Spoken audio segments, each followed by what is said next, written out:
પાકિસ્તાનને આપણે ભેળવી લઈએ, બાંગ્લાદેશને આપણે ભેળવી લઈએ ને તમામ લોકોને ત્યાં બધા નફરતી ત્યાંના બધા નફરતીઓને બધાને સરેઆમ જાહેરમાં એ લોકોને ગોળી મારીને પૂરા કરી નાખીએ. એટલે કંઈ પૂછીને નથી પડવાની કોઈ મિસાઇલ કે એજાજ ખાન તમારા ઘર ઉપર હું ના ફાટું કે ફાટું, રોકાઈ જો અહીંયા, એવું નથી થવાનું.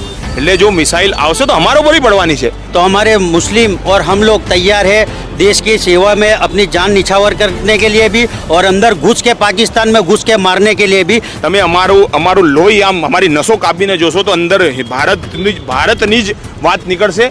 मेरे देश को कमजोर मत समझो पाकिस्तानी, फौलादी है सीने हमारे हम है हिंदुस्तानी, मेरे देश को कमजोर मत समझो पाकिस्तानी. મુસલમાનની વફાદારી ઉપર સવાલ ઉઠે ત્યારે કેવું લાગે? દુઃખ લાગે? દુઃખ લાગે, બાકી હવે દેશના તો અમે વફાદાર છીએ જ. અમે દેશ માટે પહેલી ગોળી ખાવા તૈયાર છીએ. નમસ્કાર, ક્રાંતિમાર્ગથી હું વિમિત કુમાર. સાથીઓ, પહેલગામના આતંકી હુમલાની અંદર જે 26 લોકોની નિર્મમ હત્યા ધર્મ પૂછીને જે કરવામાં આવી, ત્યારબાદ આખા દેશની અંદર ક્યાંય ને ક્યાંય જે નફરતી જે લોકો હોય એના દ્વારા મુસ્લિમ સમાજના લોકોને એ આતંકી ચિતરવાનો એક પ્રયાસ થયો. ભારતે અને પાકિસ્તાન બંને વચ્ચે અત્યારે યુદ્ધ જેવો માહોલ છે અને હું અત્યારે આ જુહાપુરા વિસ્તારમાં છું. એક વખતનો આ સંવેદનશીલ વિસ્તાર હતો અને ઘણા નફરતી લોકો જે તે સમયે ગુજરાતમાં અહીંયા દંગા થયા અને મિની પાકિસ્તાન પણ કહેતા હતા. આ એ વિસ્તાર છે અને ત્યાંના લોકો આ ભારત અને પાકિસ્તાનનું જે યુદ્ધ ચાલી રહ્યું છે એ વિશે શું વિચારે છે, એમની દેશભક્તિ એ વિશે શું કહેવા માંગે છે.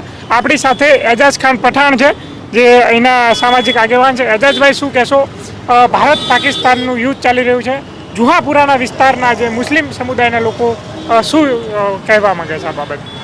સૌથી પહેલાં હું આપણા ક્રાંતિ માર્ગ મીડિયાના માધ્યમથી કહેવા માગું છું કે જે 28 લોકો શહીદ થયા છે અને ત્યારબાદ જે પૂંછની ઘટના ઘટી 2 દિવસ પહેલાં, એની અંદર જે લગભગ જે 15થી વધારે લોકો નાના બાળકોને શહીદ થયા, તમામ લોકોને શ્રદ્ધાંજલિ પાઠવું છું. હું એજાજ ખાન એક ભારતીય મુસલમાન છું સૌથી પહેલાં, અને ઇસ્લામ ધર્મ એ હંમેશા તમારા દેશ માટે કુરબાન થવા માટે ને તમારા દેશની વફાદારીની વાત કરે છે. અમારા હઝરત પૈગંબર મોહમ્મદ સલ્લલ્લાહુ અલૈહિ વસલ્લમે એમના ઉપદેશોમાં છે કે તમે જે દેશમાં રહો છો, સૌથી પહેલાં તે દેશના તમે નાગરિક છો ને તે દેશ માટે તમારી પૂરેપૂરી સહાનુભૂતિ હોવી જોઈએ ને દેશ માટે તમારે યોગ્ય રીતે દેશ માટે લડવાની જરૂર છે.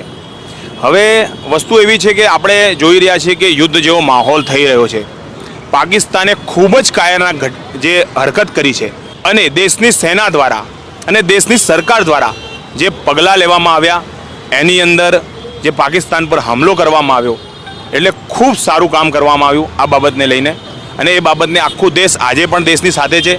ને હું આપના મીડિયાના માધ્યમથી કહેવા માગું છું કે હવે હકીકતમાં સમય પાકી ગયો છે.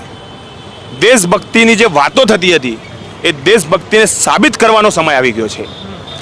આપણે જોયું કે દેશની અંદર જ્યારે પણ મુસલમાનોને કોઈ પણ જગ્યાએ મોકો મળ્યો, ક્રિકેટમાં હોય તો એમાં મોહમ્મદ અઝરુદ્દીન, ઝહીર ખાન, મોહમ્મદ કૈફ જેવા ક્રિકેટરો આવ્યા.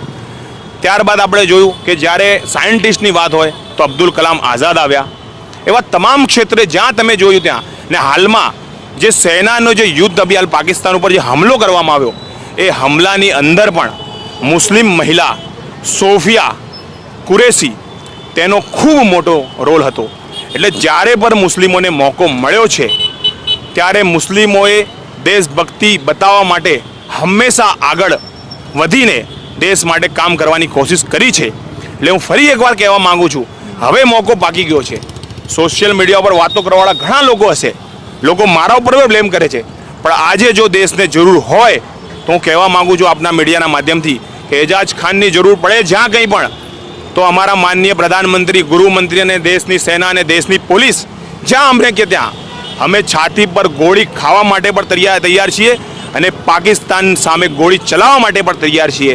એટલે દેશનો મુસલમાન એ 100% તમામ લોકો 140 કરોડ જનતા એ ભારતીય સેના, ભારતીય સરકાર અને ભારત દેશ સાથે છે.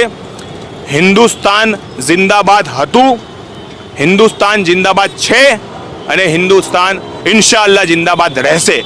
પાકિસ્તાન મુર્દાબાદ. પાકિસ્તાનને નેસ્તો નાબૂદ કરવાનો સમય આવી ગયો છે.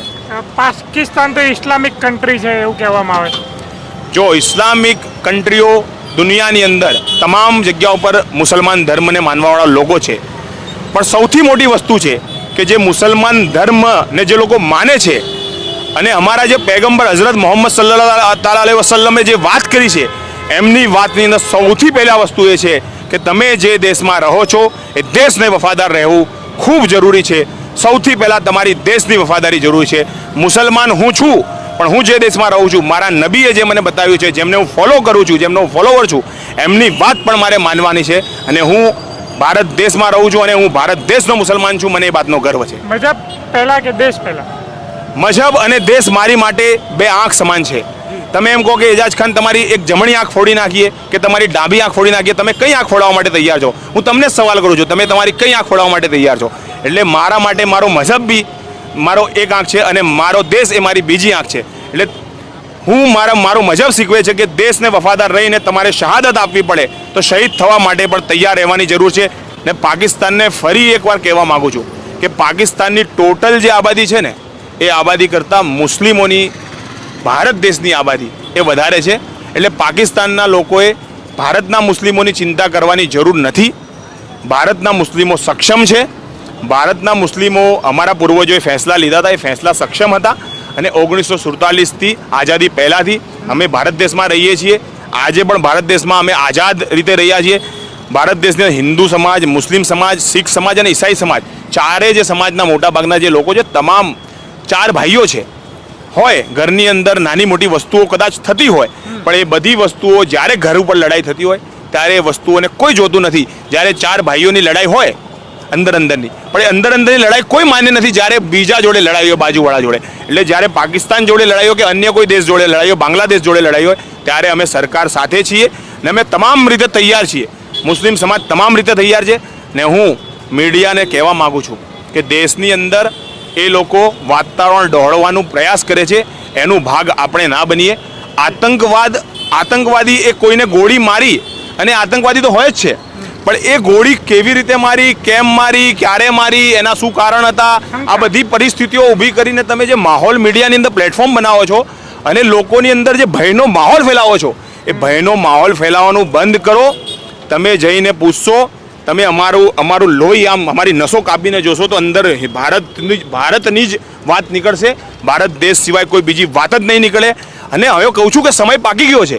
જે લોકો નફરતી ચિંટુઓ જે છે, નફરતી ચિંટુઓ કંઈ કહે છે, એ નફરતી ચિંટુઓ જે નફરત ફેલાવી રહ્યા છે ને સોશિયલ મીડિયા પર જે લોકો રખી રહ્યા છે, એ બધા લોકોને હવે ભેગા કરવાનો સમય આવી ગયો છે કે હવે જંગ લડવાનો સમય છે. જો જંગ થાય ને આપણે તો કે જંગ લડવાનો સમય લડી જ લેવો જોઈએ. હું તો કહું છું હવે સમય આવી ગયો, લડી જ લેવો જોઈએ. એકવાર પાકિસ્તાને આપણે એકવાર ભૂલ નથી, આપણે જંગ જીતી ગયા હતા 1971માં અને ફરી આપણે પાછા આવ્યા અને એમ લોકોને સુપરત કર્યું. પણ હવે સુપરત કરવાની જરૂર નથી. હવે જે કાશ્મીરનો જે ભાગ છે, એ જે કાશ્મીરનો POK જો ભાગ છે, બરાબર, એ POKને હવે ભારતમાં મેળવી લેવાની જરૂર છે. આપણો તાજ ફરી મેળવી લેવાની જરૂર છે. અને જરૂર પડે તો કંધાર સુધી, લાહોર સુધી આર્મી પહોંચી જાય અને ત્યાં જઈને આપણે હવે ઘણા મીમ્સ ચાલી રહ્યા છે કે ત્યાં જઈને આપણે ગુજરાતની પેલી ચા ચાલે છે અને ગાંઠિયા ખવાય છે, એટલે ત્યાં ખવાય ને ત્યાંના લોકો પરેશાન છે. ત્યાં લોકો મુસ્લિમ સમાજના યુવાનો અખંડ ભારત ઈચ્છે છે. અખંડ ભારત અમે તો ઈચ્છીએ છીએ કે અખંડ ભારત બની જાય.